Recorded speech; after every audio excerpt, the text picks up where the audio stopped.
That's why people there's two front-end objections and one hidden objection in sales. The two front-end objections are, I don't have time, I don't have money. The back-end objection is, there's no way I can be like this person. But they don't tell you that. That's the back-end one. So if you don't show that inside of a story, skill, inside of a story, they're still always going to be thinking, there's no way I can do something like this. If you don't show the person that 6 figures, 645 followers on Instagram, they're going to think they have to have a massive freaking social network in order to become a billionaire. So you didn't eliminate that. You didn't bring it up and eliminate it inside of the presentation. So I say a good presentation, you tell a good story about your business, you eliminate all 3 objections, we'll talk about some of them. You eliminate time, you eliminate money, you eliminate skill, right?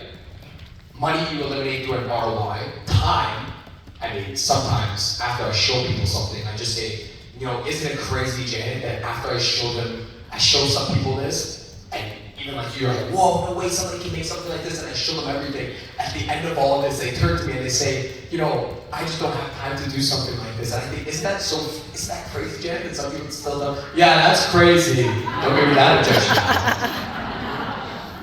You guys get that? Yeah, right? So, it's like, I bring that up, eliminate it, don't give me that bullshit.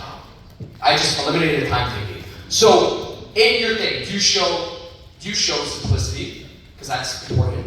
Do you show systems? Because that's important. Right? Do you show service? Because that's important. Simplicity, system, service. All 3 are important. Because those eliminate all of the objections that they have. Simplicity doesn't mean easy. Simplicity means simplicity, doesn't mean easy. So by the way, simple product. Very simple.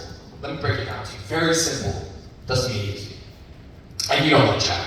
What do you mean? You know, because you're a personal trainer, that people love simple, but they also love easy, and it doesn't work out and nobody gets results from that. They try to come in the gym, it's simple. Do this workout, do that workout, do that workout, do that workout. Problem is, everybody wants easy, Jack, in business. Everybody wants easy when they want to become a fitness trainer, or when they want to lose weight. The problem is, there's a simple system, but you still got to put in the hard freaking work with the simple system. You can't just press the button and think you're going to get abs. Works the exact same thing in our business. There's a system, I'm going to show you step by step, but I'm not going to do the work for you. You know? And that's where people get it twisted. Like there's a simple system to follow, but it's not easy. There's still hard work involved into it. And I think anybody, and I would say this to my prospect, anybody that tells you otherwise, I would pack your bags and freaking run. Because there's a lot of hard work in order to get to a certain level inside of your business. I always make this very clear. I don't know if you guys ever heard me say it, but I would even tell my prospects, like, I kind of move my prospects so I don't offend a prospect. I don't want to offend a prospect. But I move them, I say, you know, Janet, to the side, so I'm talking about other people. You know, I tell other people, Janet, when they join my business, I'm not gonna wipe their ass. Like, what do you mean? Like, you know, I'm not the babysitter. I'm not there to, like, you know, wipe their ass. Somebody's child, I'm just your coach. You know that, right? Like, I'm not gonna do the calls for you. I'm not wiping it. I'm gonna show you how to do a call, but I'm not gonna do the call. You know, people come into business and they're like, okay, well, here's the system, and they expect me to work the system. My job is just to show you and not work it for you. I always say this, you guys heard me say this, I will help you sell.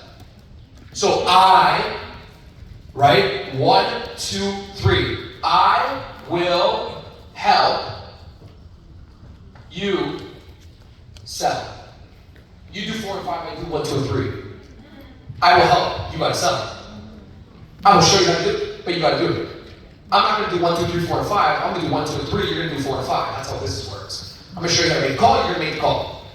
But don't come in thinking, because this is what happens. People come in and they want a babysitter. Mm-hmm. They're coach, not the babysitter. Some people get into the babysitting mentality. Go do this, go do that, and you respond to people. Mm-hmm. If somebody asks you a question where they can go find it themselves and you go respond to it, you're now becoming a babysitter.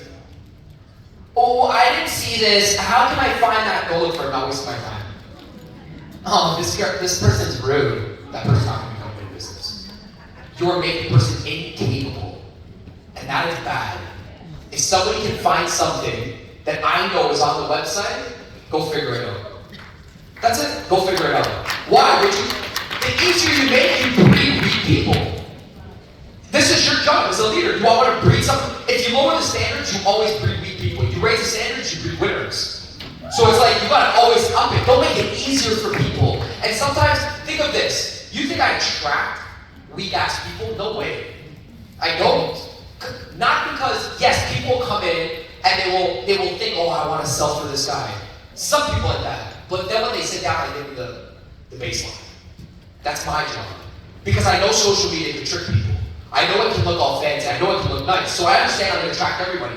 But now when they come in, it's my job to give them the boundaries, because that creates balance inside the business. So hey, by the way, I'm your coach. I'm not your babysitter. Like, I'm going to show you everything you do. It's fun, but we got to get to work. Like, you got to wipe your own ass here. You know? That's why I don't have kids. I'm not wiping ass. There's going to be a lot of ass to wipe today. I'm not doing that. But I'm going to show you everything you do. I'm going to show you how to prospect something, but you got to go and do it yourself. The problem is people just try to make it easier. Why would I want to make it easier? And then you attract everybody that does nothing.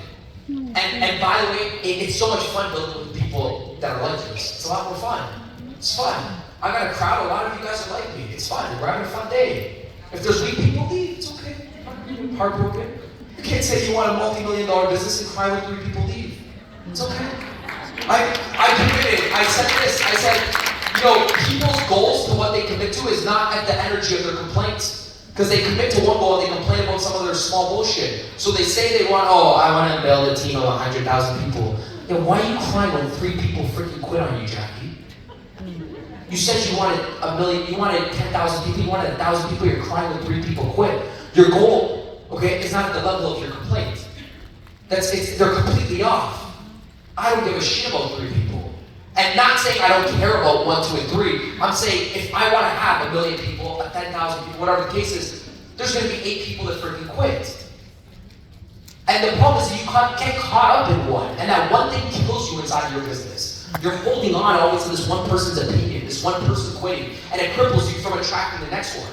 Because you're holding on to the person that freaking quit. And if you hold on to the person that quit, you can't find the next one. This is how business works out. You hold on to somebody's opinion, you hold on to a comment, you hold on to your best friend leaving the business, you will never go find the next person inside your business because you'll hold a grudge to the last person. Bless them on their way out, good, have a good day, you quit, thank you, I gotta find the next person. But when you hold a grudge, it F's nobody but you inside the business. Like, you're like, oh, how does this person leave? I put so much attention into them. People quit your fucking business, get used to it. It is. You quit 1 million things inside your life, stop it. Quit 1 million things. People quit business, people quit makeup. Just like you quit something to join your business, they might quit your business. Okay? That's it. Just like people quit something. So I made this once. I said, hey, if somebody is talking shit about me, and I told my family, my friends, my colleagues, I don't want to hear it. If one person talks shit about me, please don't ever bring it to my attention. Don't bring it to my attention. Please don't care. I don't care what the couple says. Don't bring it to my attention. I don't want to hear it. I don't want to think about it. I don't get caught up in the gossip, the drama. I said this year, I want to have this many people inside my business. Tens of thousands of people. I want to turn tens of thousands stage. If you come to me with 3 people, that's not at the frequency of what I wanted this year. I don't give a shit about what the couple says to me. Give it to somebody else. I'm focusing on my business of 1 million people inside my business. The problem is people complain when 3 people talk about them. I don't give a shit. Leave it for somebody else. Yo, you heard what Bob said about you? Bob, bro. That's one person. Bob. The only reason, Margaret, you can come to me if 1,000 people start saying some shit. Okay, now you got my attention, but Bob is one. Singular doesn't come inside of my level of complaints and hate. I need a lot more hate than that. One person. If I have about one person, my business is crippled. Watch the level of your complaints inside of your life. People don't start their business because of a complaint, and people don't start their business because of what one person thinks about them. Do you know how many people don't go all in here because you care about what the closest people think about you? Do you know this is the reality of it? Like, I train at every level. I'll train somebody that's an 8-figure, I'll train somebody that's his first day on the job, and then I'll train somebody that's in the beginning, the first 9 days, and say, bro, why haven't you been posting a lot? And then when you really get down to the core reason, it's not because what they care about what 7.5 billion strangers think about them, they care literally about what Aunt Sally thinks about them. And that Aunt Sally will literally cripple one whole business. Because in the deep, they're like, what if I really, like, I'm talking about that kickoff, when you gotta get the train started. They don't care about what 1 million people think, they care about what one person is. And that one person, the 2 people that you gotta see on Sundays, that's sometimes what cripples people. And that acts up their whole business because what 3 people think about them. And they literally don't post or they don't go out because with those 3 people that would never write you a paycheck. Never, probably never write you a paycheck. I can guarantee you every 7 and 8-figure earner inside of the room, 6-figure earners, their mom did not write them a paycheck. Their Aunt Sally did not write them a paycheck. If you're not writing me the paycheck or you don't contribute to the paycheck, your opinion is completely invalid. Thank you. Amen. No, really. Okay, it's person that helped me contribute to my paycheck. Do they pour good energy or do they write it? They don't stroke me a check, they don't write me the check, they don't contribute to the check. Beat it, pal. Next person. So, let's keep going with sales for a second. Presenting. What do? You present, you eliminate all 3 objections because I know they're going to come up towards the end. If you get a big time objection, you didn't eliminate time. If you get a big money objection, you didn't eliminate money. If you get a big skill set objection, you didn't eliminate skill. And confidence. And the ability to start this with 0 followers. Maybe you didn't eliminate that. And that has to be eliminated. Because a lot of people say there's no way in hell I can be like this Daniel guy. And it gets harder as you get better. Let me say that again. As you get better, sometimes it gets a little bit harder. The more money you make, the more people are like, well, if I have to be like that Daniel guy, that's what it takes to make 6 figures inside a business, there's no way. So I'm completely off that prospect's frequency, right? So I have to go back, take it a step down, show other people inside the business. So presenting. How do I transition from presenting to closing? What do I gotta do here now? I want to close out the business. Number 1, people don't close because they don't close consistently. So I'll tell you what I mean. You can write this down. You close from the beginning. You don't close at the end. Double C's, not the process. Is that a process? Double C's. Close consistently. Daniel, what does that mean? What does that mean, close consistently? Why? You know, it's hard for me to close yet because you asked once. So you went through the whole presentation, you asked once. I would close for the first 5 minutes. Hey, Barbie. Yes, Daniel. Hey, let me ask you a question. When you join us today, is there somebody else that you think you're going to bring on board, or you think over the next 90 days to a year you're going to work this whole business by yourself, or is there somebody else when you partner up with us today that's going to join us? Wait, pause. Why does somebody have to give you a fucking spouse objection at the end? I hate this. I hate it. Oh, but my husband has to make the decision. But I have to ask my spouse. Daniel, what do you say to the spouse objection? Why are you getting the spouse objection? Why are you getting it so much? Why didn't you just ask? Hey, does hubby have to get involved? Does wife have to get involved? Oh, did you guys see my language there, by the way? I said, not the swear word, the other one. I said, hey, when you join the business. So you see, I'm always assumptive in my language. If you join the business today, not if. Margaret, you'll never outperform the language that comes out of your mouth. When you join the business today, because that is posture. Words create posture. Hey, Janet, when you join the business today, let me ask you a question. Is there somebody else that has to come on board? Is it yourself? You know, or do you have to make a decision with somebody else? Oh, no, it's just me. Okay, perfect. And by the way, when they say that, what do they just do there? They're bringing a little bit more towards your business. You know that. 101. Close consistently. Just don't close towards the end. It's the worst thing constantly. It's like what is a regular person when you walk in a car dealership? That person says, so what can I help you with today? Sales insanity. Again, it's gonna start. Well, my name's Bob. If you need a Kia Forte, but somebody that comes in first breaks the defense. Think how many salespeople you don't even walk on the lot. You literally walk into a Mercedes-Benz dealership, Ford dealership. You're walking in. Salesperson comes up to you. What can I help you? Oh, dude, just shopping. And you're at a car dealership. And you're saying, I'm just shopping. Yeah, we just stopped for coffee, shopping at the car dealership. And still, the salesperson gets tricked out and says, okay, well, my name's Mark is Mark, but I'm not just looking around. I'm saying you need a big car. I'm not just shopping. I didn't come until time at the Ford dealership. I'm here because I need a car. So number 1, start off hey, break the defense on me. Don't just start with product, break the defense. So breaking the defense means, hey, just come in and say anything that makes me not think about product, that makes me think about human. There's actually a good one. I was in Toronto, Canada, 3 years ago before I moved out, and then, I'm going in through the mall, and there's this suit store. I'm going through the suit store, I'm walking through the suit store, and it was just to get inside the mall, not even going inside the suit store. Guy comes running up to me, right? Talk about keynotes, everybody's defensive, this guy's good. He comes running up to me, and he starts singing me a song by Drake. Salesman, man. He starts singing me a song because Drake is a very popular artist in Toronto, okay? So he starts rapping me this song, like time for a Tuscan leather, smell like a brick. I'm like, why is this guy rapping me this Tuscan leather song by Drake, right? And I just keep walking, and he's smiling at me like rapping the song. I'm like, this is weird. Anyways, I'm like, why does he think I like Drake? I'm like, I like Drake, but why is this guy rapping me the song right now? And then he's like, oh dude, he's like, I smelled your cologne, Tom Ford Tuscan leather, good cologne. And I looked at it and I said, I was with my ex at the time. I said, babe, come here, this guy's lethal, he's good. I'm like, don't talk to him, okay? I'm like, shit. I'm like, bro, you're good. What's your name? He's like, Ray. He's like, where'd you get? Boom. Next thing you know it, I never had a guy that shopped for suits and picked out clothes. He sold me for the rest of 3 years that I was there. Because of one line. You guys see what I mean? It wasn't sales insanity. I'm like, oh shit, this guy's good. Next thing you know what, he's spraying 18 colognes on me. He's buying shoes. I'm like, shit, I was just going in to buy a mother a gift today and I walked out with $5,000. Good salesman. Respected. You know, I gave him props. I'm like, come sell me here.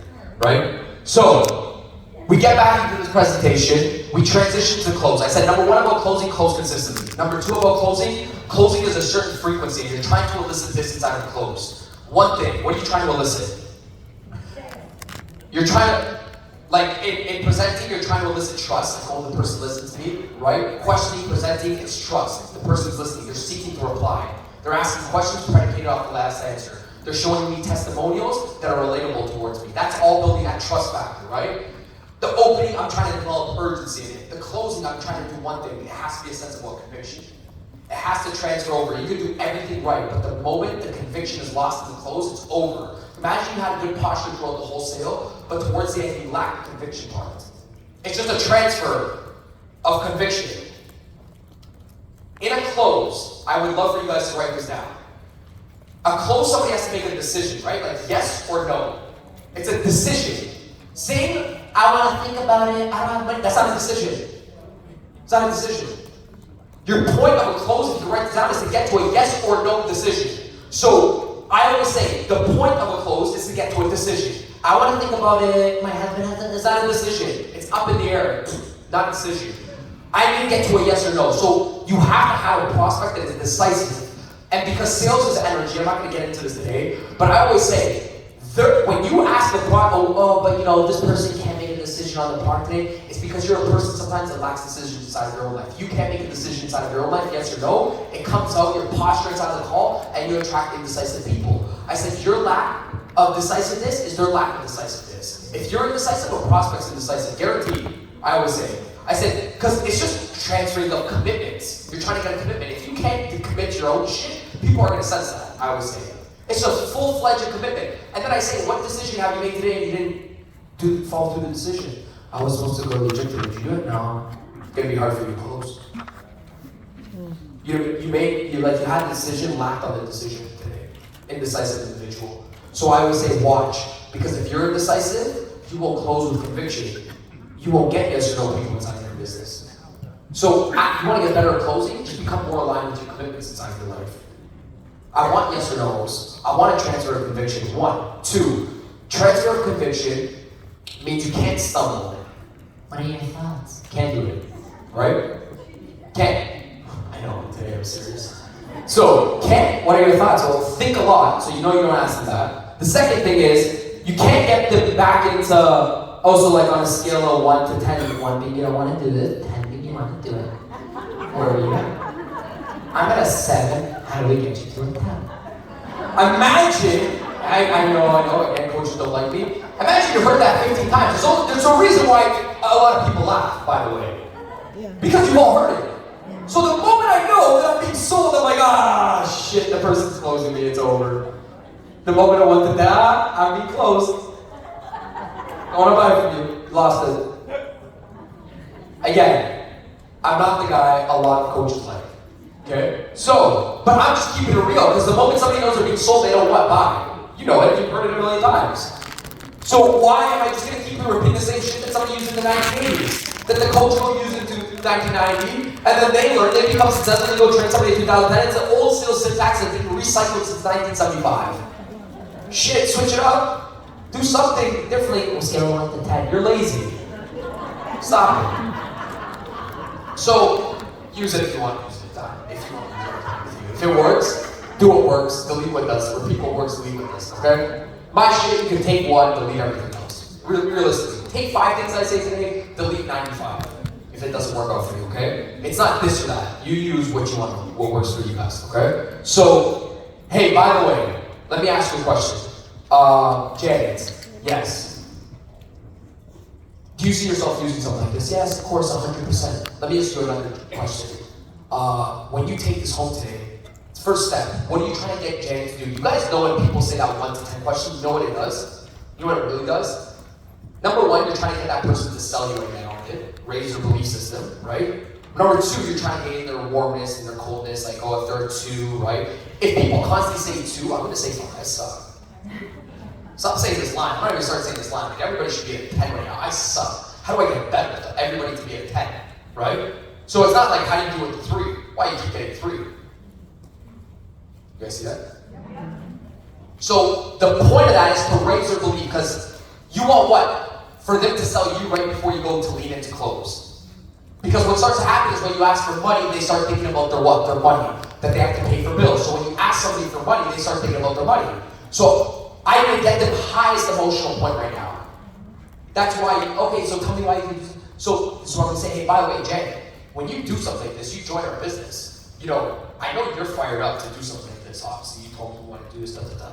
But by the way, when you take home something like this today, your friends, there's gonna be a lot of friends that support you. By the way, to keep it real, there's gonna be a lot more strangers than Janet that support you. I'll just tell you, I made my business off strangers, like a lot of people I'm gonna show you, because there's a lot more. So even if a lot of friends don't support you, trust me, there's 7.5 million people. I'll show you how to figure the right people out for our business. That's what the system's for. So even if 3 people support you and 7 don't, when you tell them I started a new business, you know, and 7 people don't support you, what are you gonna say to those 7 people that ask you why you started a new business? Like, what are you gonna tell them as to why? And by the way, the moment she gives me a reply, she's also committing that she's gonna start a business, right? Oh, well, you know, like, it's just time for me to start something like this. Like, I don't care about them. Like, I'm freaking ready to rock and roll for 2023. My goals, look what starts to happen here. I start getting somebody to sell me right before I go close. You guys see what I'm doing here? So I'm just trying to raise the belief here, get them to turn around and to see how serious they are by the language. Because how if somebody's like, just like still a little bit uncommitted here? If they're just like, well, you know, I'm not really thinking, okay, I'm not gonna go for my clothes right now. I'm not gonna go present my price right now. To present all the packages. They were hesitant right here. Why am I gonna go? You guys see where I'm at, right? I'm not gonna go present the price if they're still a little bit hesitant that they want to join the business. Why do I have to present the golden standard, the price? So, raise your belief. What are you gonna tell people, you know, when they ask you why you started to do business, something like this? So, what's your excitement? What are you gonna tell them? Well, you know, Daniel, I'm ready for 2023. Let them close you. Hey, perfect, Janet. Open up your phone, put me on speaker, let me walk you through this whole process right now. Now watch. Now I start walking through the process. Remember I said you gotta lead, and you gotta get them to like you. In the close. Don't get weird in the close, right? Don't be like, hey, it's time to sign them up, don't let me get nervous, blah, blah, blah. If you get nervous in the close, it's because you don't have enough people to close. You have a lack. I'm gonna tell you what I mean by that. When you get nervous in closing, it's because you don't have enough people to close. And that's hard. When you know it's the only person you can close inside of your business, you start getting nervous because you're like, I need this person. And I get it. Bills, sometimes things get rough and you need somebody to rank up, etc. But the only reason why you're scared to say, hey, you're gonna crush this, I have that type of energy, it's because you only have one person that week to talk to. So it's not how do I get better at closing, it's why you only have one person in your pipeline to close. Because you don't have the mentality saying if this person's gonna join, the next person's gonna join. You don't have that. You don't have that. It's not that closing is hard, it's just that you talk to 4 people. So now you become scared when you gotta go close that person and they feel it and maybe boom, you lack in the close. I always say, so just stick with me. When I'm closing somebody, I still gotta keep excited. I gotta still have rapport. Because rapport, people say is just the beginning, but it's throughout the wholesale, right? You gotta get them to like you throughout the wholesale. So watch. Open up your phone, put me on speaker. Number 1, who here has multiple packages inside of the business? Everybody. Okay. Same thing. That's fine. So you have multiple packages. Can somebody yell out the top package to join the business? What's the top elite package? How much? Okay, ultimate. How much? How much? 1084. 1084. What's the lowest package? A 7-day. They can join the business by starting a 7-day, right? Okay, so 7-day, how much money you pay? 175. 175. Okay, now watch. I'm gonna tell you, if I'm Daniel coming into your business, right? I'm coming into Vicky's business. Hey Daniel, these are our packages. Da, da, da, da, da. If I know there's 3 packages, and I know a lot of leaders experience this, a lot of new people inside of the business, they start selling the lowest package, always, right? Have you guys ever experienced that? Or no?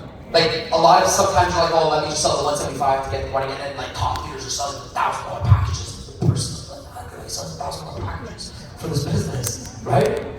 And you start to realize that it's just because, you know, conviction and repetition builds the confidence to say the top package. If you're not confident to say 1085, you'll always say 175. And the only reason why you're not confident is because you haven't said it a lot of times. You haven't done it a lot of times.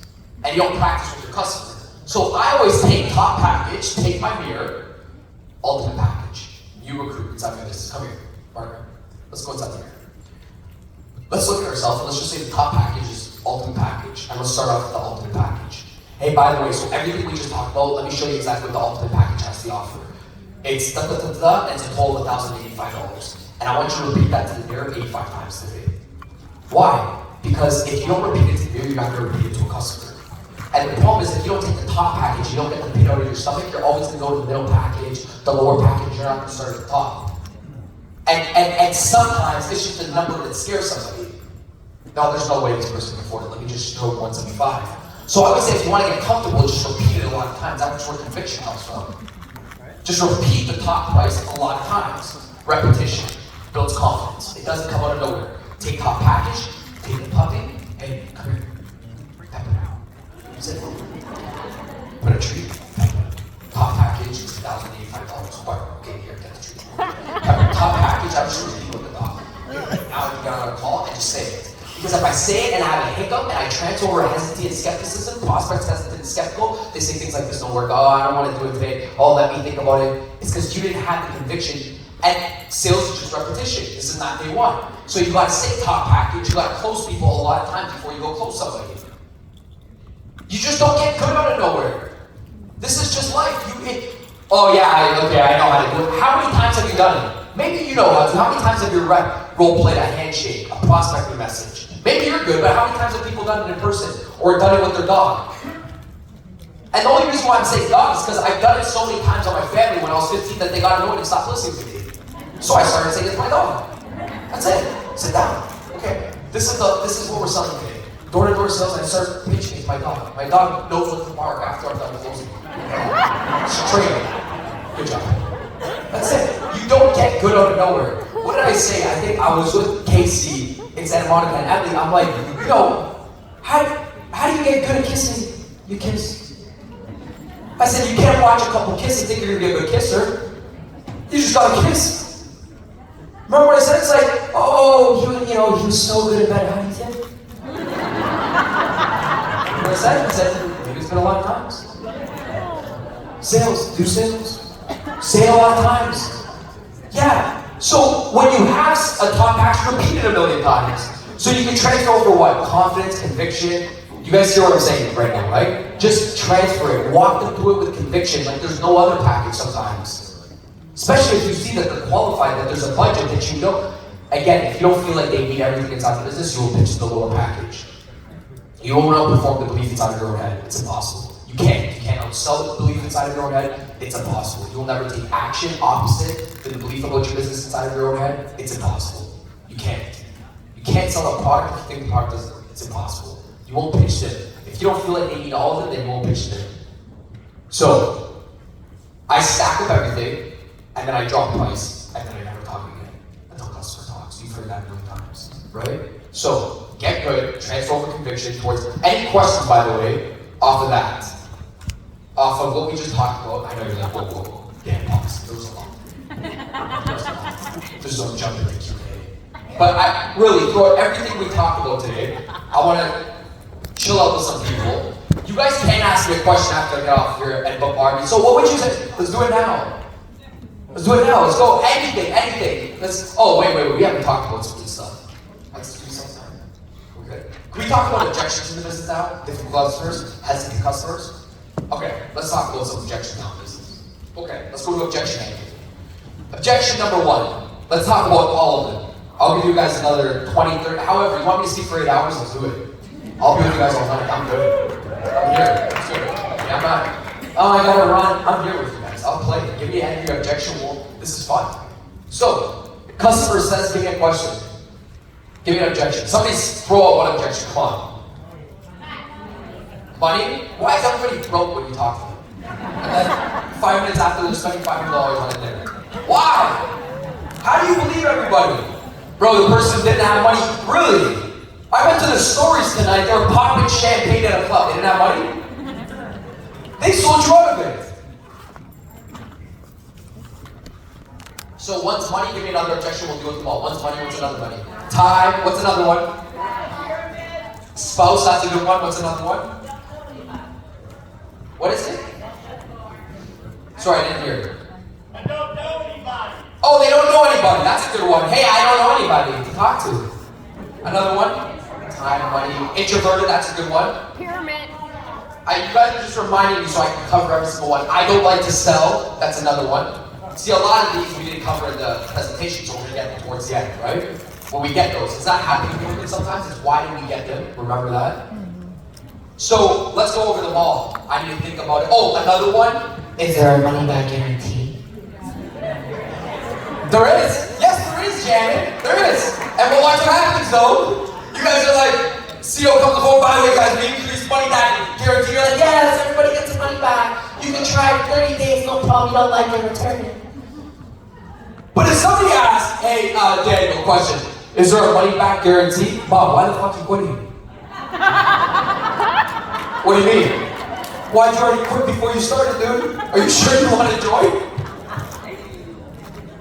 You know, people pack up before they buy. Yeah, we have to do, why are you quitting? People have quit.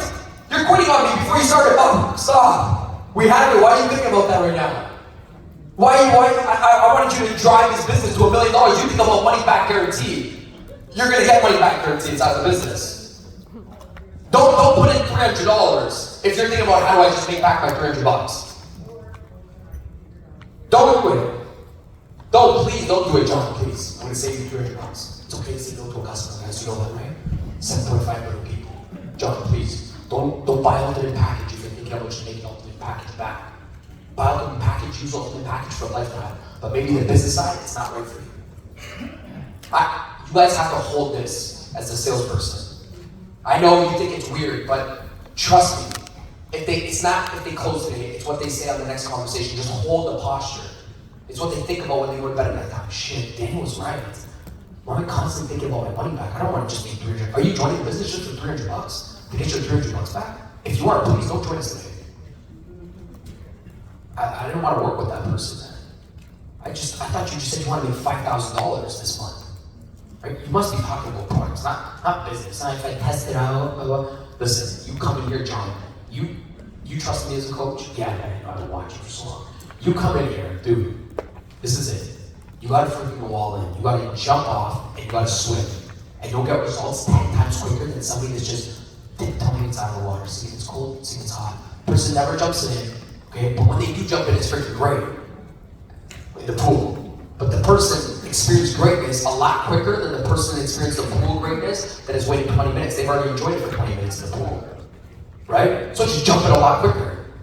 John, don't have the nipple squeeze to do it on the side. Just jump in. You're good. In 2 seconds, you're gonna be good inside the business. Just go all in inside the business. Don't teeter-totter inside the business. I've seen so many people, John, teeter-totter for 6 months, and it doesn't matter. It's not how long it takes to get success, it's how long it takes, John, for you to make a decision. And most people, it takes a while to make a decision to go all in. I was with a lady last night, in the back of the taxi. She's like, what would I say if I were to learn from Daniel G spending a taxi ride? You're here, right? Anyways, spending a taxi ride with Daniel G, what would I learn? And I said, man, why aren't you all inside the business? She said, well, I guess I never, really made the decision yet. And I said, it's interesting because it's not, it takes 7 years to become successful. It takes 7 years for people to make the decision to say, I'm gonna go all in. It takes 7 years to say, fuck it, I'm done. Everything's done, I'm going all inside my business. I said, she just hasn't come to your decision yet. That's it. She hasn't literally decided to say, hey, I'm burning the bridges. So I say it takes a long time to get to one decision, and then one decision drastically changes it. Like, you guys think of relationships that we've been in. It's taken a while to get out of a relationship because we haven't made a decision to get out of a relationship. And then you make the decision, boom, you're out of a relationship. But it takes people 10 years to get to one decision to be like, enough is enough, this person not right for me, stop. Took 10 years to get to one definite decision. Didn't take 10 years to break up, took 10 years to get the decision. You know what, people are like, oh, it's gonna take so long to lose weight. No, it's not. A year, 2 years, but decide. It doesn't take 18 years to lose weight. It takes people 18 years to decide to lose weight. To say, hey, shit, I'm not just gonna work out, I'm also gonna eat good. And they've actually decided to do it. That's what I always say. It's like a lot of people just take a while to get the decision. John, I could be selling the person right now, and he's gonna be like, oh shit. I was just saying this to everybody, but John's also gonna say, oh shit, that's right. John, make a decision. If it's not today, call me back in a week. Just get to a decision inside of your life that you're gonna change. Because you can still join the business and be in the exact same position if you don't make a decision. Right. You can still join for 6 months, and you're gonna join and still be in the exact same position 6 months down the road. Many people don't become successful because they still haven't made a decision. I say this, no, I get passionate about this shit. Because a lot of people here inside of the room have not made the income that they want to make because you simply have not said, I am going to make this income. And you didn't say that. You still have this mouse inside of your head where it's like, yeah, but like, you know, it'd be nice to make the income. I'll still write it on my goal sheet, but you still haven't said, there's no way in hell I'm going to die without making this inside of my life. You haven't made that decision yet. You haven't. That's why people affect you inside of your life, because you haven't made the decision. Some people never made the decision to never quit. People don't make that decision. There's still a little bit, like, some people in here still are okay to quit. There's some people in here that said, I'm never going to quit. I made that decision inside of my business. I said, the only way you'll get me to quit is if you put a gun to my head and you say it's over. And some people are going to say, oh, that's crazy. Well, that means I'm never stopping. I made that commitment to myself that nobody will ever get me to quit business. But most people don't have that. So you want to know what happens? The moment time shit gets hard, I was saying this in Sarasota, because you haven't made a decision, your blinders are open. You're like, oh, opportunity B. Let me go there. What happened? You didn't make the decision yet. So when times get rough, you look at everything around you. That person's better over there. You still haven't made a decision to say, I'm never going to quit. That person can do it, I can do it. So I say, number one, have you made the decision to stay in full time? Have you made the decision to go full time? And you have made the decision to never quit inside the business. Have you really made the decision to say, I'm never going to quit? Now what's next? I'm not going to quit. People ain't quit because they never made it. I know I'm saying this a million times, but I'm saying it for the people that still never made the decision not to quit. Really. The people that have not made the decision, I'm not going to quit. So whatever it takes, I'm just not going to quit. Okay? I've seen so many people that are great, but they've given up because they never made it. So many people that are great in sales training, one of the cases, I've been, okay, I'm never going to quit. I'm the best, that's it. And I don't want to be number 2, number 3, I want to be the best. And that's okay. And that's okay for you to say too. You guys should always be focused on being the best. Because it's going to put you in a position, not just how many people here want to be the best? And be the best, that's good, by the way. I like that. Like, I think competition in business is healthy. By the way, like, I think if Alexis is my sideline, down my upline, bro, you're cool, you're good, but I just want to let you know, the moment you take your foot off the gas, I'm going to beat your ass. And I don't have to tell her that, but I gotta know it when that person's in front of me. And some people run away from this mindset. Oh, don't worry, it's okay. This is business. You love people and you compete with people. This is business. You have to have competition inside of business, and you have to know that you can pass everybody. If you think you can't pass everybody, you idolize everybody and you're F inside of your business. If you idolize people and you don't respect people, you're done. If you can respect people and say one day, if that person slows down and you pass that person past the table, eventually that person goes on the bench and you're an A player. I think competition is very healthy inside of business. Your company only drives off competition. You gotta have competition between others. You gotta love people, and you gotta also know that you can kick their ass. That's it. It's that simple. No fighter will ever go in and say, this person's gonna kick my ass. But you don't hear it in fights. Imagine a boxer sitting down. Hey, yeah, he's good. I think he'll beat me today. He's gonna get his ass kicked. never gonna perform the language that you have, right? There's no fighter, even, I said this a month ago, I said even if you know the guy is 49-0, you still go inside and he's still like, I'm gonna kick this guy's ass. Like, dude, you're fighting Floyd Mayweather. There was a guy at my conference in Miami, his name's Andre Berto. I sat down with him, we were doing a panel with him, and I was questioning him, and I said, Andre, dude, you fight Floyd at, I think it was 48 or 49-0. He fought Floyd Mayweather, the best boxer in the world. I said, what's going through your mind when you fight somebody like that? The best fighter in the world, what's going through your mind? Like, realistically, like, what's in your head before you go to bed at night time? And you feel like he's gonna kick your ass, like, realistically. Are you just doing it for the bet? What's happening? He's like, bro, I will go back to this. I should post this. He's like, I envisioned myself right hooking in the chin and leading him straight down on the floor, or like straight knocked out on the floor. I said, champion mindset. Did he lose? Yes. But think of what I just said there. He's fighting the best fighter. He can't go up and say, yeah, Floyd's good. He has to still bring it 24/7. And that guy's 49-0, and he still said, I went to bed and I still convinced myself of it. And he went 12 rounds with that individual. And I said, wow, because some people just quit so early on. They're just like, oh yeah, that person's great. And they go 2 rounds with the person. They quit in 2 rounds. He took it to 12 rounds. Did he win? No. Did he give it his best? Yes. And I said, that's what business is. That's it. I'm like, dude, you gave it. He's like, I envisioned it perfectly. He said, I seen his face on the canvas, everything like that, and I convinced myself that I'm gonna win. That's it. He's like, even though I knew there was some people even in my camp that still had the energy, that, okay, he's just gonna do this for the money. He said, I still went to bed at night time completely knowing that I was gonna kick his ass. I said, wow, how doesn't that just go into business too as well? Because like, there's still people around you that have this belief, but you have to be the only person that believes in your shit more than anybody else. Like, more than anybody else, you have to be the person who believes in your shit, right? So, let's get into objections. 10 minutes. Objection number one, I need to speak to my spouse. I do that voice to play the other person that way, right? So, I need to speak to my spouse. Hey man, I don't make decisions like this. No, my wife, she makes the decisions. Let me just speak to her. Yeah, it's all good. Let me get my girlfriend involved. I think she'll want to do it too as well.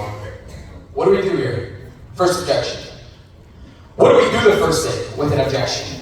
Nobody that was with me a couple months ago was allowed to say it. Or you can say it. Nope. Not agree? Hear it? That's right. Redirect. Repeat it? Or, Daniel, this thing's a scam. Okay. What? Man, yeah, things like that shit doesn't work out. Family member gives you an objection. Yeah, actually, I was at a dinner, at my family dinner. I brought an individual, a friend, to the family dinner. 3 friends. They were all doing nothing in Toronto for Christmas, so I brought them to a big Italian family dinner. I went back to Toronto. All of them are network marketing. And a lot of them make, 2 of them out of 3 make a lot of money. 6 figures plus a year. And they're sitting down. And I went jackass of my family members, right? And they brought all their products, just like the network marketers for Christmas gifts, right? Stack everybody up. I'm like, hey, bring products, man. You know, my nana needs this product, blah, blah. My nana's gonna be the only person I told, by the way, that's gonna like the products. She's been in Avon for 55 years. But I give her all the products, she's gonna love them, right? So I started bringing a couple different companies, she had to do skincare, healthcare, brought products. That was my brother, okay? He's like, oh, so it's like one of those pyramid things, right? And I'm watching how my friends respond to this in real time. Real leaders in real time. That they just met my brother, right? My brother's different personality, computer engineer, not like Daniel, And then you started hearing them bicker. There's a lot of bickering happening here, right? Yeah, but like, so, not really, right? And then my friend's like explaining it to my brother. And then I turned to my friend after we were driving home. I'm like, guys, you know, you can just tell my brother, okay? He's probably not gonna buy for you my own money, okay? Who knows? And if you told him okay, it creates space. And when you create space, you get truth. Sometimes you just leave it where it's at, but you just say, okay, why? Because the number one thing when you're dealing with an objection is, I don't need you. And when you tell somebody okay, what it verbally means is cool, nice, okay. You could have just done, oh, nice, cool. Yeah, never heard of it. Oh, what you talking about? Just go on. And some people will actually keep going. Because some people want to argue, they want to be good, and they'll just Yeah, so you know my friend Janet, and then like Janet, oh, there's a story. You just said okay. But I don't have money. Okay. Yeah, so like, you know, I was very tight on finance, and you started talking. I just said okay. You know, I didn't think about it. Okay. Yeah, so like, because I don't know if I can do the social media thing. I just said okay, now we're talking about social media.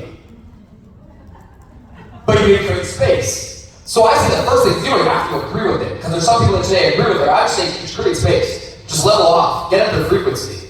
That's what sales is. We're just always trying to get at the buyer's frequency. I don't have money for this. Okay. And? Well, oh, we're talking more. But then what do some people do? Well, it doesn't matter. Don't worry about it. If you had the money, would you do it? Yes. I just don't have the money. Oh, where did that go? Didn't go nowhere. The second objection that people try to do when somebody says I don't have the money, so when do you get paid? Where's that going to go? 4 weeks out, like I talked about at the beginning. It goes 4 weeks out. Well, I get paid next Friday, so when do you got to pay next Friday? Next Friday? Call says, yes, next Friday I got this good business partner that's going to join me. Why didn't she join you today? Oh, she just gets paid next Friday. Oh, okay. You know, people here started a business and didn't have money, by the way? Yes. You know how many people tomorrow at your convention started the business and people in other businesses started your business and were broke and still figured out a way how to get the money that day in 24 hours? So why do you convince yourself that your prospect is any different?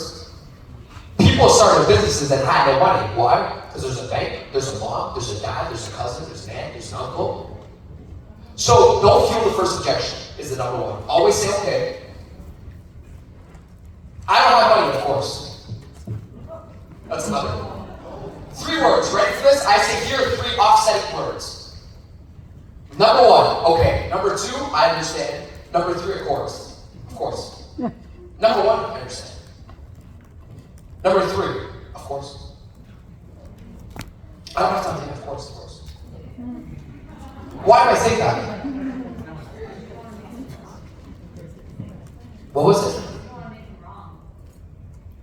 Yes, but think of what I say. I don't have time, of course. Remember what I said, the energy in objection handling? They're going to try to explain exactly what I'm showing them is like, yeah, of course. Because my energy in objection handling is, hey, by the way, I don't want to latch onto you. Because the moment you know I need you, you don't need me anymore. The moment the prospect knows you need them, they don't need you. And that's where you start getting this legacy. Go ahead, sir. Ah, legendary. Make them feel like they're in control. That's it. Of course, yeah, for sure. When you make somebody feel like they're in control, they're going to start talking about it. So watch. The first objection, let's get on track here, is I need to speak to my spouse. Of course. Just like you said, make them feel like they're in control. Okay, cool, yeah, for sure. Nothing happens. Daniel, what's the next line now? Okay, you said okay. First, just level off. Second line, what do you do when somebody says I need to speak to my spouse? What do we do now? What did you say, dumbass? The truth is not. So, hey, listen. Sometimes it may work. Hey, you're a dumbass. Why? You know you didn't have to go to speak to your wife today about peaches that you want to buy. Come on. Don't say it. So, of course, I understand. Hey, by the way, I know you want to speak to your spouse. Now I'm going to give them the exit. This is how I would deal with the spouse one. Ready for this? Always make the prospect feel like they can leave a conversation. Because when you make people feel like they can leave, they'll give you the truth. So hey, yeah, for sure, speak to your spouse, of course.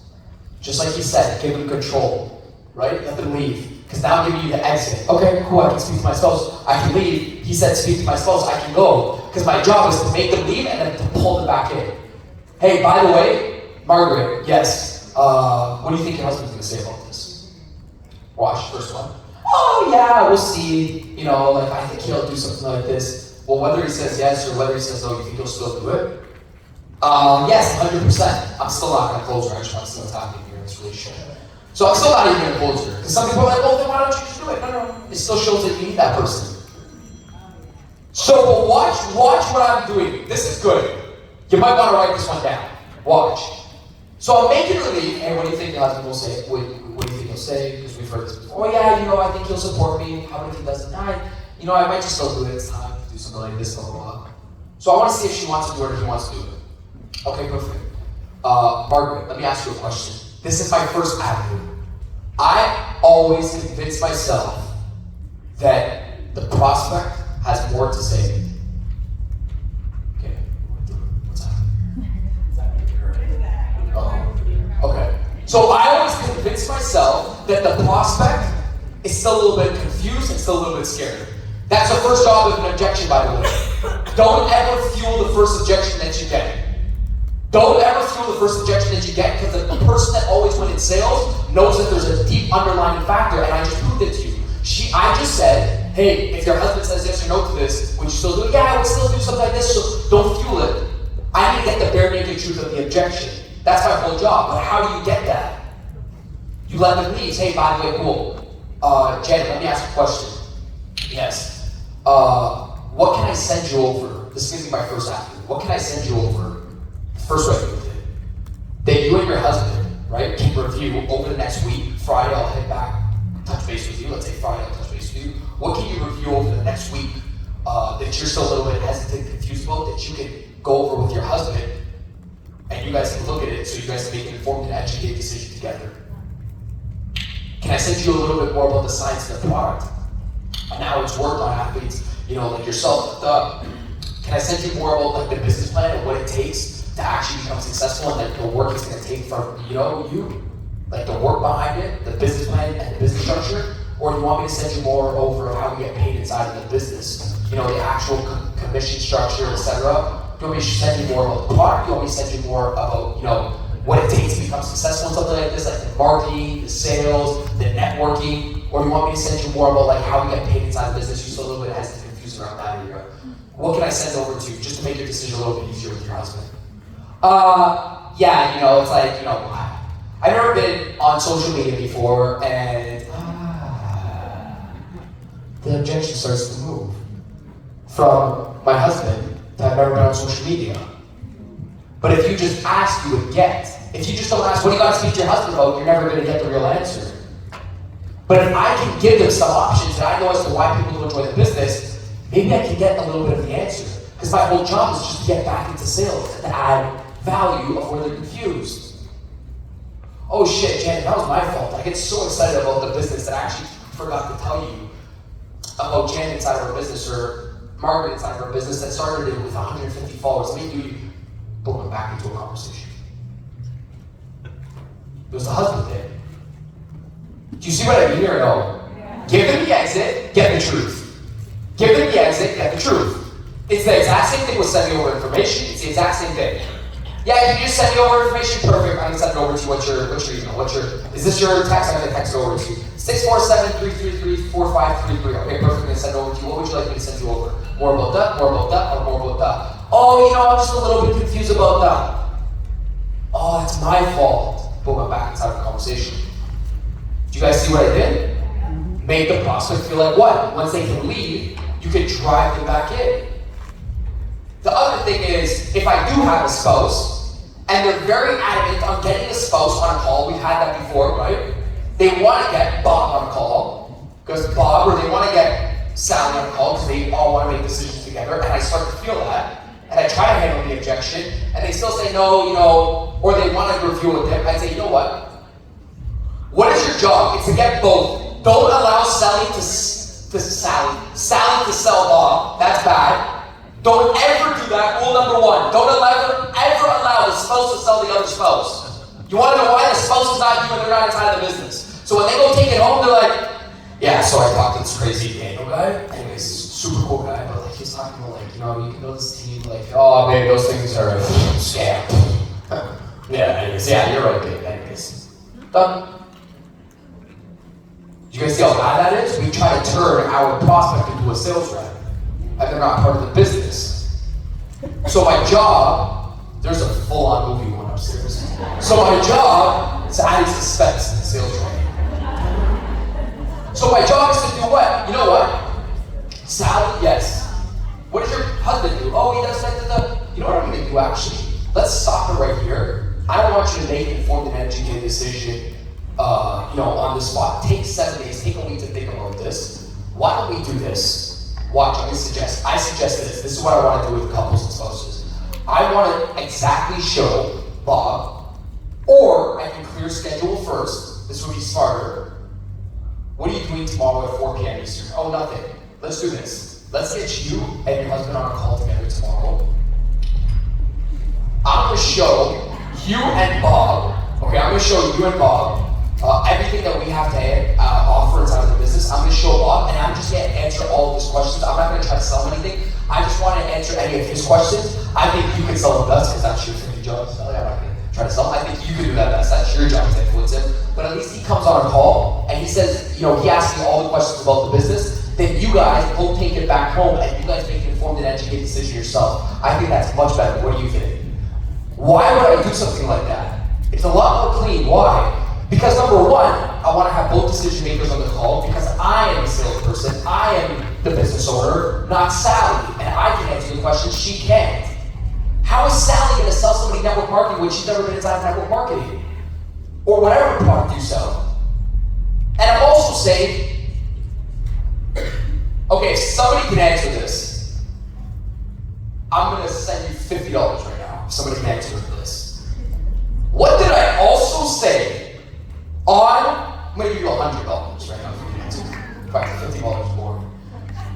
$100 for the first person that can answer. What did I say when I was saying that would make them show up to the call? What do you think also that I said? You're about to rob me right now. You went out quick. You empowered them. You're the boss. Okay, even more to get them to show up. Not that. There was something even better. Wait. There was one more. There was what would make them show up to the call, and I said it in the beginning of today's training. I'm gonna take 2 more, because then we're just gonna go on all day. Somebody's eventually gonna get it. Any other? Yes, you in the back. Create space meaning. Meaning you're going to give them the opportunity for you to do that. I'm gonna answer my friend here. Talk back. Last one. Pop in for a minute. It's like urgency. Pop in. You got a second. Okay. I'm gonna give you half for it, just because I like you. Okay. So.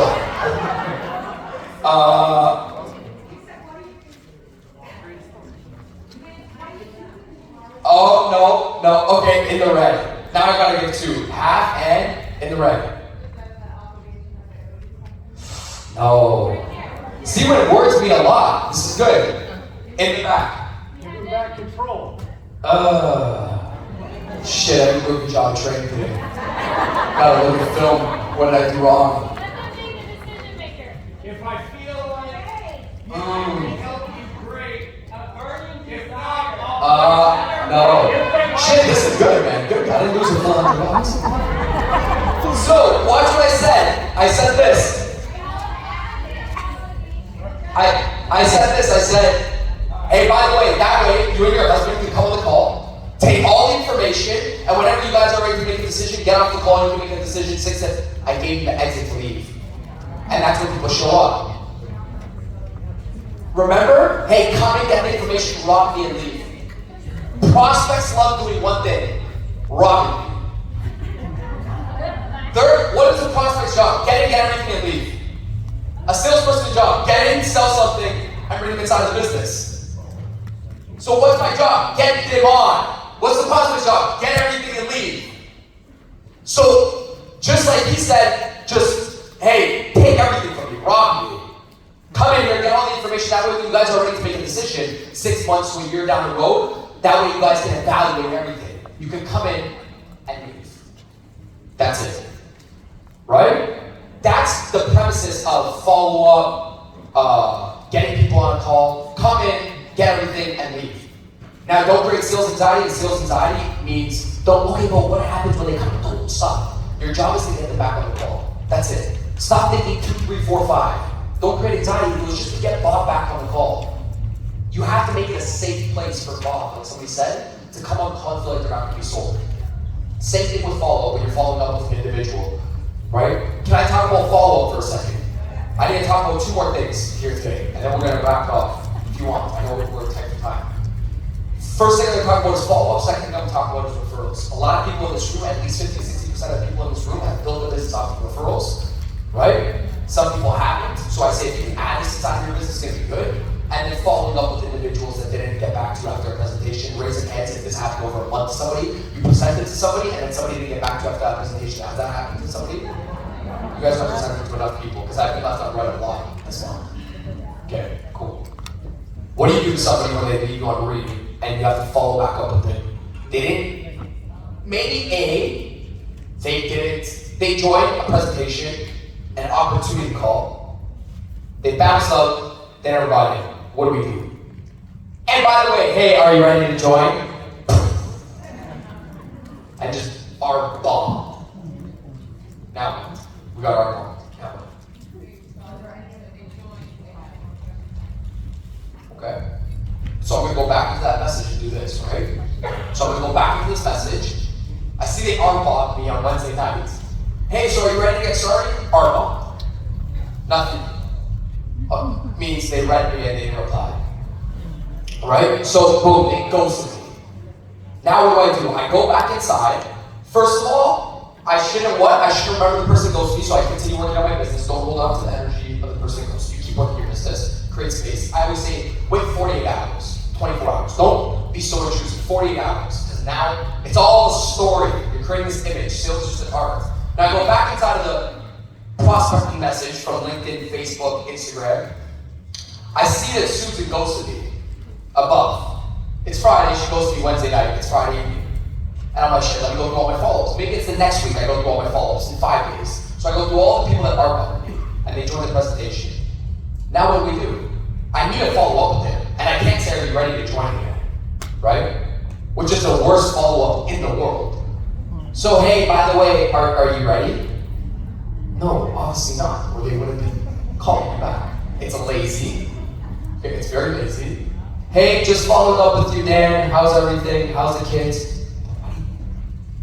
You know, just following up. Are you ready to join? Nobody follows up with me just to follow up. It's bad. The only person that's allowed to call me is my mother like that. So how do we think? That's the only person. I don't want a sales rep ask me, hey, you know, just touching base with you. You're not allowed to touch base. I don't want you to touch base with me. So, what do we do here? We're trying to do one thing, right? We're trying to get back inside the conversation and resell, because obviously they're not sold. We're trying to remind and resell the right way. Remind and resell. That's the whole point of following, right? So now I go inside the message. I see that Sue didn't reply back. Are you ready to join? I'm gonna voice note back Sue. Hey Sue, happy Friday. Hope all is well. Listen, I got super busy. I'm gonna say this word for word publicly to Sue.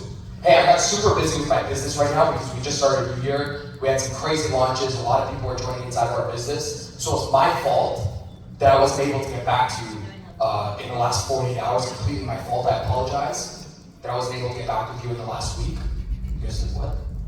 You just got left the rent. I'm gonna voice note Sue this. Completely my fault. Get super busy. I was just on this conversation. I also realized above that I texted you Wednesday night and you didn't reply back. Why? Because I have to go into follow up with posture. I can't go into follow up with a lack of posture. So I have to still go into follow up with posture.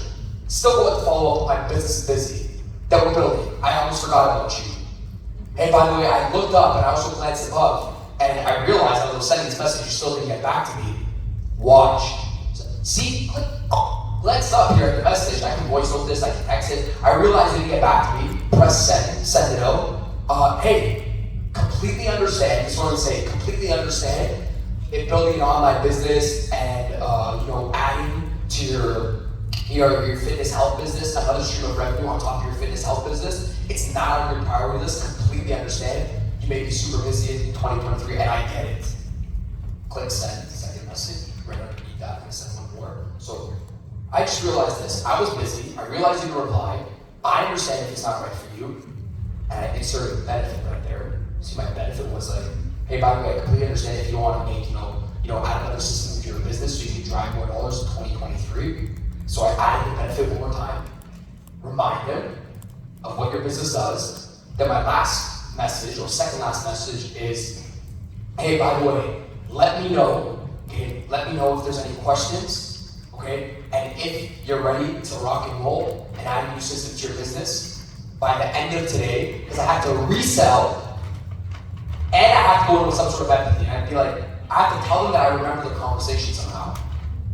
Let me know if you're ready to add some new systems inside of your whatever business that they do to add additional revenue, because I'm still being empathetic, I'm still having rapport, even in my follow-up.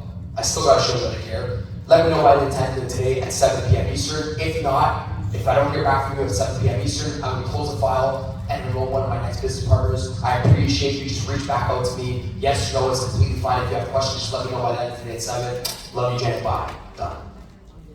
And remember what I said inside of life, boundaries just create balance. When you follow up with people, if some people, they take a week to get back to you because you don't come off as an urgent individual inside the business. You don't have boundaries, you don't have time frames, and I just said, this is my boundary, this is my time frame. Let me know by the end of tonight at midnight. Let me know by tomorrow at 2 p.m. Eastern. People respect your time to the degree that you respect your own time.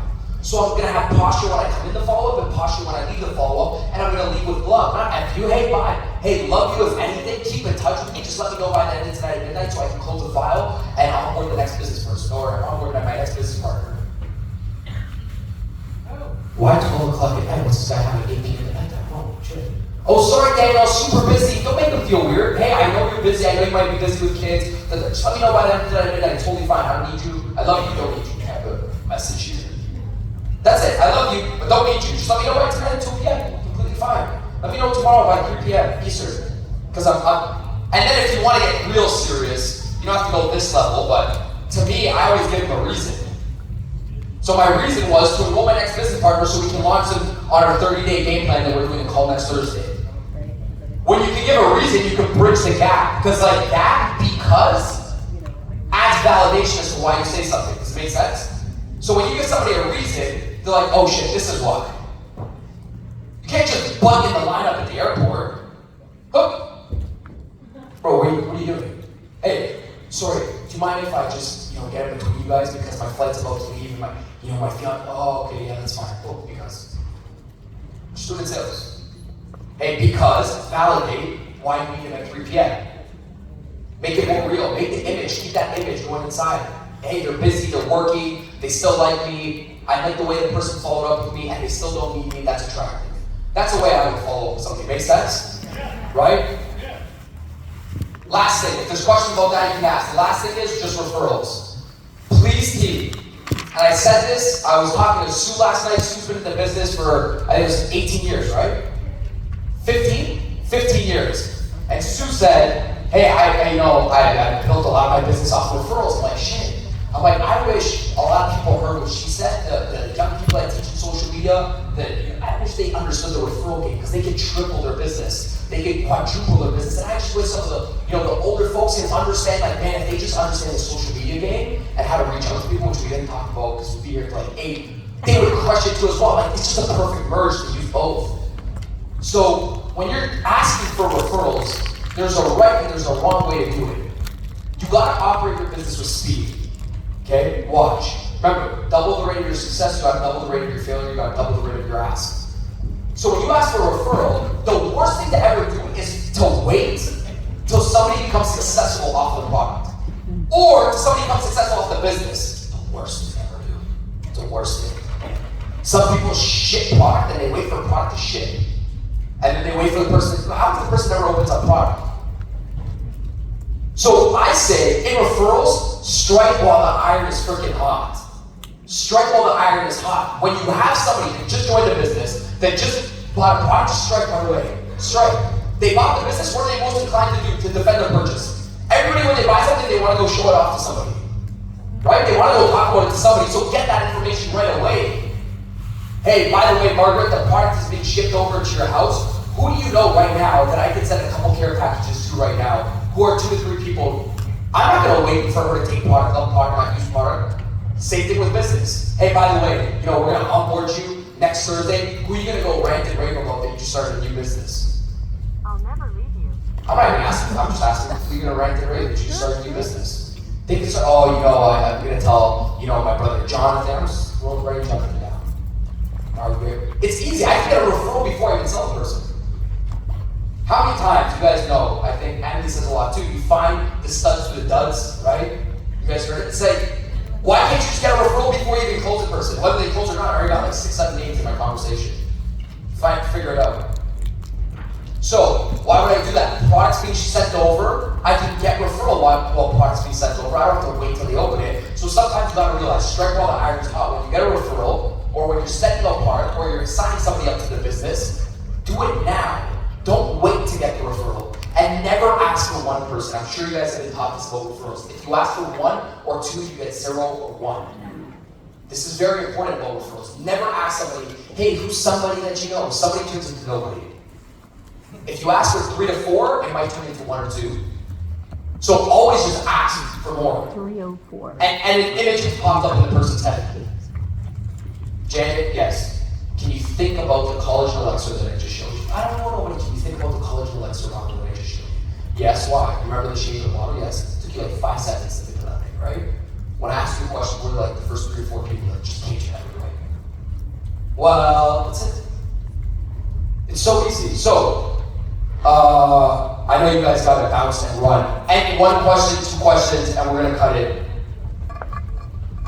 Okay, first of all, if we don't have questions, oh, go ahead, sorry. One question on top of everything that closed. Yes, please. What I run into sometimes is say, well, I say you could look, the guy wants something that's more about it, just nothing like that. But then they say, well, I'm gonna wait until I do it, and I do it before I do it. Yes, 100%. Yes, so I would, again, you never go against the frequency, right? So I would say, yes, 150%. Who were the people, though, just so when you are successful with it, who are the people that were on it, that were at the top of your head? You write them down.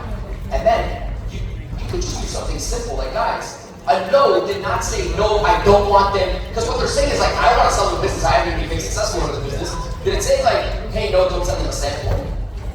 So I'm just getting credit. Hey, by the way, just for you joining today, I like to do this with all my clients. I like to send them 3 or 4 closest friends a care package and a gift, and I send it off on your behalf, just as a New Year's welcome. Always. That's it. Okay, we really got it. Did that help you out? Then, yeah, just send people out. It's free. Hey, by the way, 3 to 4 people. All right, first of all, team. Okay, 1 more. Yes, go ahead. What was your hardest close and how did you do it? My hardest close and how did I do it? My hardest close, shit, I never thought about that.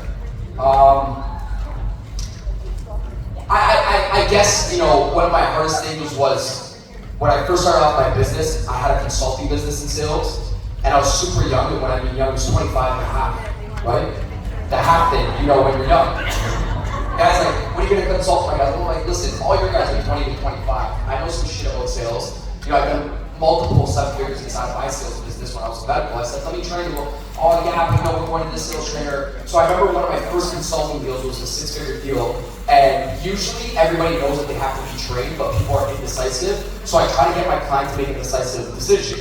And I said, hey, listen, man, you know that you need sales training? Yes. And I think this is a good note for everybody. Everybody knows they need something, but they're always evaluating another option. And I said, listen, whether you choose me, have you been thinking about another business? And you guys can ask your prospects this. Have you ever thought about like another business to join rather than ours, like another online business? Yeah, I have. And I remember asking the guy, like, dude, have you ever thought of somebody else other than myself to train your team? Just even for like 4 meetings? Yes. Oh, who has it been? Da da da da da. Okay, now they're evaluating Daniel and another person. And I said, okay, well, how long have you been thinking about, and I'm going to give you your guys' context, how long have you been thinking about another business or joining a business? How long have you been thinking about hiring the other guy? Let's just call him Phil. Oh man, we've been thinking about him for the last 4 months. We just needed some training at the beginning of the year. I said, John, can you do me a favor? Yes. I said, would you agree that if you picked me 4 months ago, or you picked Phil 4 months ago, that your sales team would have been in a better position today? Whether you picked me or you picked Phil, you would have been in a better position today. He's like, well, I'm like, do you think your guys would have made 1 extra deal? Like somebody would have increased their sales? Yes.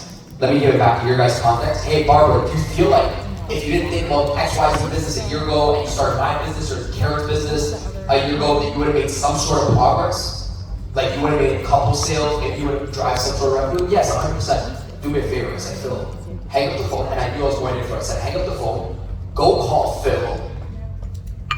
That you 4 months back. If you don't want to do business with me, hang up the phone, call Phil, and say, hey Phil, bro, I'm ready to get started, and stop losing money inside the business. Because in 4 months that you thought about it, you've already lost probably $40,000 to $50,000. Hang up the phone with me, go call Phil and say, Phil, I want to start with you today so you stop losing money inside of your sales team. And then he's like, oh shit, Daniel, that was good. And I said, no, it was great. You need great people training you. Okay? You learn that close. I said, come on, your sales guys need to learn that close. So, and I just said, I'm like, at the point of indecision, there's no money to be made. Hang up the phone with me, go call Phil and start doing business with my competitor. When it's not me, go start business with a competitor. So just make a decision. That's why I always said, get people to a decision. I made the guy think, he's like, oh, that was good. And I remember I made that deal. It was a difficult deal. But yeah, that was one of my first consulting deals I see. And I was just trying to give that message to everybody else as well. Make your clients get to a decision. That's it, okay? Alexis, I appreciate your love. You having me here.